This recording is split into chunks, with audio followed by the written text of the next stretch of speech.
Magandang tanghali po mga ka-viewers. Gagawa po tayo ng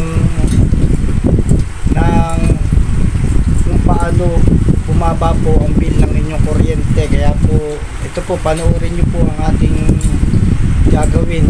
Ito po yung ating gagamitin. Bubuuin pa po natin kung paano nating gawin, kung paano mabababa ang inyong bill ng kuryente. Nasa inyo pong diskarte po yan. Kayo po, binibigyan ko lang ng idea po kung paano. Ganito po, symbol po tayo ng isang outlet para pagpapatunay lang po na pwede po yung sinasabi ko. Kaya lang po, diskarte nyo na lang po kung magugustuhan nyo po. Kukuha po tayo ng isang, lalagyan po natin ito ng isang wire. Ito po, isang wire dito lalagyan po natin. Tapos yung kabak pong wire na ilalagay natin dito, idadalhin po natin doon po sa bakal na yun. Yung bakal na yan, doon po natin itatali. Ayan po ang ating pong ito po ang ating gagawin. Pagka naitali na po natin, ayun po, naitali na natin. Ito na, may isang wire na po nakalagay. Isang wire naman ilalagay po natin ay diyan po sa outlet na yan. Yan, sa outlet pong iyan, yung kabak na wire, yan, ilalagay po natin dyan yung outlet. Sa outlet na yan, yung kabak na wire po na gagawin natin parang steel extension, pero isa lang ang kukunin po natin na wire doon pong ilalagay sa outlet. Tapos yung isa pong wire naman na isa ay ilalagay naman po natin doon sa bakal. Ayan po, pakikita ko po sa inyo para po bigyan ko lang po kayo na idea, pero hindi ko po sinabing gawin nyo po ito. Kayo na po ang bahala kung gusto nyo gawin o hindi, nasa sa inyo po yun.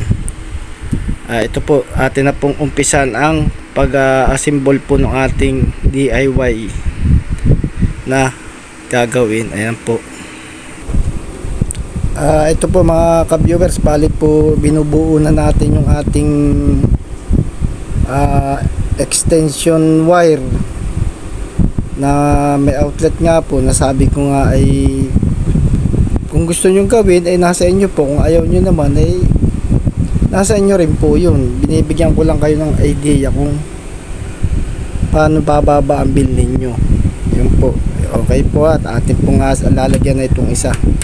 Ito naman pong isang lalagyan natin ng wire.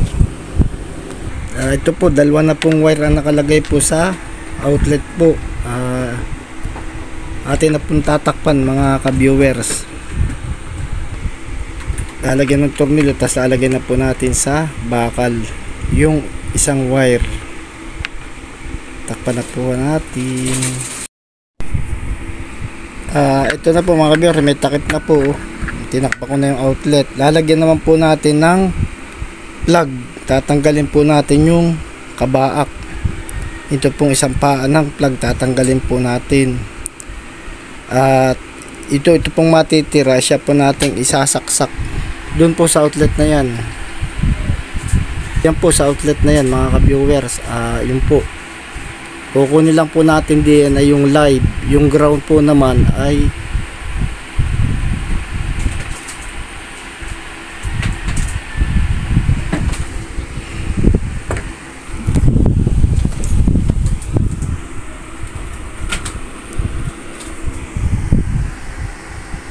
tapos yung pong isang wire na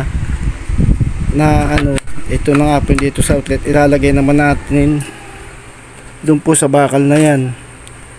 Tapos pag nailagay na natin at naayos na po yung linya, ay atin pong tetestingin ng electric fan. Kung iikot po yung electric fan ay atin pong titingnan, at lalagyan na rin po natin ng bulb kung approve po yung aking DIY na ito. Bahala na po kayong humusga mga ka-viewers. Ito na po mga ka-viewers ang plug na sinasabi ko na isa lang ang paa na isasaksak natin doon nga po sa outlet na yun. Sa outlet, doon nga po sa outlet na yun. Isa lang po yan. Yung po ang kukunin natin sa outlet, live wire. Yung ground naman po ay sa bakal. Ayan po, titingnan po natin kung pwede po itong aking ginagawang ito. Tetestingin po natin ng electric pan. Kakapit ko muna po sa bakal yung dulo po. Yung dulo, kakapit ko naman po sa bakal yung dulo po nito. Ayan po, ito may tatanggalin ko rin po pagkatapos ko pong mag vlogs, pag video. Tatanggalin ko rin po ito pagkatapos ko pong mag video. Ayan. Ayan po mga ka-viewers, nakatapat na po yung ating camera sa bakal. Ihagis ko na po yung wire.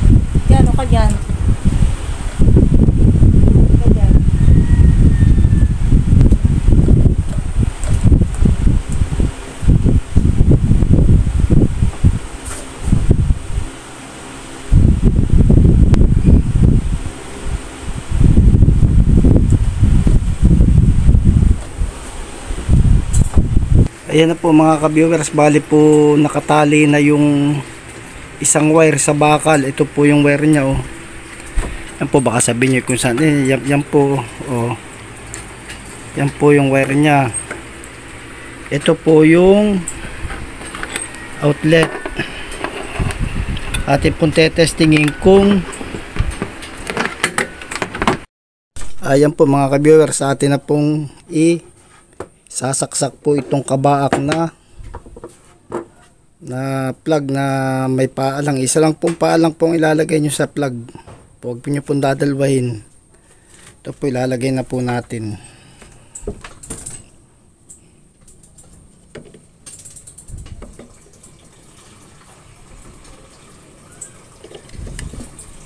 Yan po, nakasaksak na, oh. Yan. Tingnan nyo po. Ito po, nakasaksak na. Tingnan nyo po yung kamay ko. Ayan po. Ito po yung wire na dumaan na po sa outlet. Tapos yung kabaak naman pong isang wire ay itinap ko naman po doon sa bakal po. Titingnan po natin kung mapapaandar po nitong ginawa kong ito, yung electric pan. Atin pong tetestingin. Ito po yung electric pan. Kunin natin. Patong po natin dito. Yan. Ito po yung, baka po naman sabihin nyo kay Ginojologs ko, pakikita ko po. Ito po yung kabuuan ng plug ng electric pan. Yan po, inirolyo ko. Ngayon na atin pong tetestingin mga ka-viewers ay kung iikot po yung electric pan. Saksak po natin. Saksak po natin na. Ay, ayaw umikot. Ay, hindi pa pala. Patay pa pala po yung switch. Ayan mga ka-viewers, umikot po. Ang lakas. Ibig sabihin po, ayun po yung wire. Kaya po hindi ko sinasabing gawin nyo ito. Ang sa akin lang po, ito po yung ano nyo. Ang sa akin lang po sinasabi ay bahala po kayo kung gusto nyo gawin ito. Kung ayaw nyo naman po, inaasa sa inyo rin yan. Ito po yun. Ayan, bibidyoin ko po ng buo para malaman nyo. Ayan yung wire. Yan. Tapos ito yung isang wire. Yun, sa bakal po. Ito ang kabuuan. Ito po. Baka sabihin nyo kay Ginojologs ko yan, oh. Isang tumakbo doon sa outlet, isang tumakbo sa bakal. Napatakbo po niya yung electric pan. Ang atin naman po testingin ay kung mapapailaw pa po niya ng outlet na ito yung isa pang ilaw dito sa ginawa ko pong ito.